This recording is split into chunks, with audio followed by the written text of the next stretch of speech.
Hi, it's Gaz from Access Mundi. This is the third in our series, Weird About Evidence, where we talk to scientists, politicians, MPs, authors, about the role of science, of evidence in policy-making, decision-making, in running the goddamn country. We're sorry this one's about a month and a half later than we would have liked it to have been. We got totally caught up in recording a new music video for the song Science Junkie, which I'll stick kind of in a link down here somewhere. This time we talked to Mark Henderson, who's the author of the wonderful book, The Geek Manifesto. About 2 months ago now, we were part of an online pledge ran by Dave Watts to have a copy of this book sent to every single one of our 650 MPs. We're very happy to see that pledge was successful and the books were all sent out. Hope it makes even a tiny bit of difference. It'll be worth it. We talked to Mark at our local Skeptics in the Pub groups. I should mention those. These groups, Skeptics in the Pub, have been springing up in cities up and down the country. Ours was the Leicester group. Lots and lots of very, very nice and lovely people. I'd recommend you go online, see if there's one nearby to you, and go down and check them out. Anyway, without further ado, this is our conversation with Mark. You obviously felt, I think, that now is kind of the right time for something. As you wrote the Geek Manifesto as a kind of call to arms. Do you think that there is kind of something that could be coming together now is the time for that kind of thing? It feels that way. I mean, I don't think I could have written this book 5 years ago. And the reason I couldn't have done is because, yes, I could have highlighted all of the problems in politics, but I think it would have been very difficult to move on to that, to offering some sorts of solution. And I think the big thing that's happened with regard to that is the explosion of kind of, you might even call it geek consciousness, as it were, this sort of largely through social networking, through Twitter and Facebook and things like that.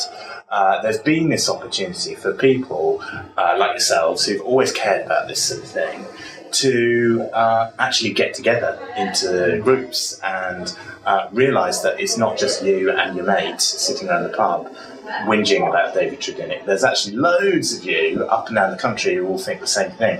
And that gives you the confidence to feel that you might actually do something about it. Yeah. And that's what I think we're starting to see. You're seeing through the success of people like Ben Goldacre and Brian Cox and so on, a kind of situation where actually to be curious and interested about science is actually becoming rather cool in a way that it hasn't been culturally for quite a long time.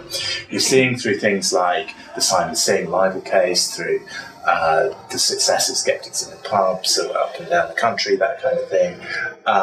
The fact that people are sort of willing to start getting a bit political about this sort of thing. And I think the next step is really to channel that into proper lobbying behaviour, voting behaviour, that kind of thing. So I'm really optimistic that a lot of this can be done.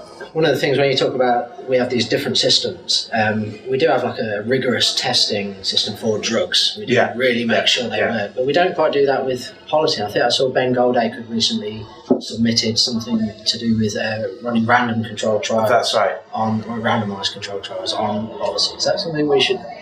Much more, and it's completely something that many types of public policy are amenable to this. I mean, if we want to know what's the best way to teach kids to read, is it phonics, which is a kind of fashionable solution at the moment, or is it something else? Well, we don't actually know the answer to that. There's a very easy way to find out, which is actually to run a randomised controlled trial.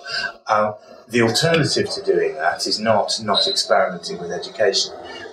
We still experiment with education all the time. At the moment, we just don't bother to collect the results of those experiments. So we don't know if they work. Or That's right. It's kind of one of the things that struck me about the book was that there's almost like a hostility towards like the government actually engaging in these kind of like evidence-based things. Like there was the part about like the random trials, like the government kind of saying it's unethical almost to do that in you do often get that. I mean, you do often get people saying it's impossible or it's unethical.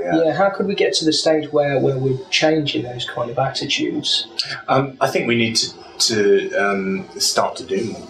And actually, it's great to see the paper that Gary referred to, that Ben Goldacre did recently, but he did that with some people in the Cabinet Office, in the Behavioural Insights team in the Cabinet Office, talking up lots and lots of examples about where running a randomised controlled trial has led to knowledge that could really save government money at the end of the day, or or lead to much better outcomes. And I think that's definitely the way forward.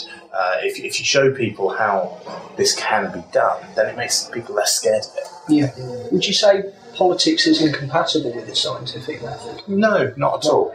I mean, the scientific method isn't all that matters to politics and never will be. And you can't make policy on evidence alone. It's necessary, but it's not sufficient. Because you don't always have all the evidence. You don't always have all the evidence, and of course other things matter. Social justice matters, legal issues matter, the values, all those sorts of things. I guess what I don't like is when people present things that are really value decisions as evidence-based ones when they're not.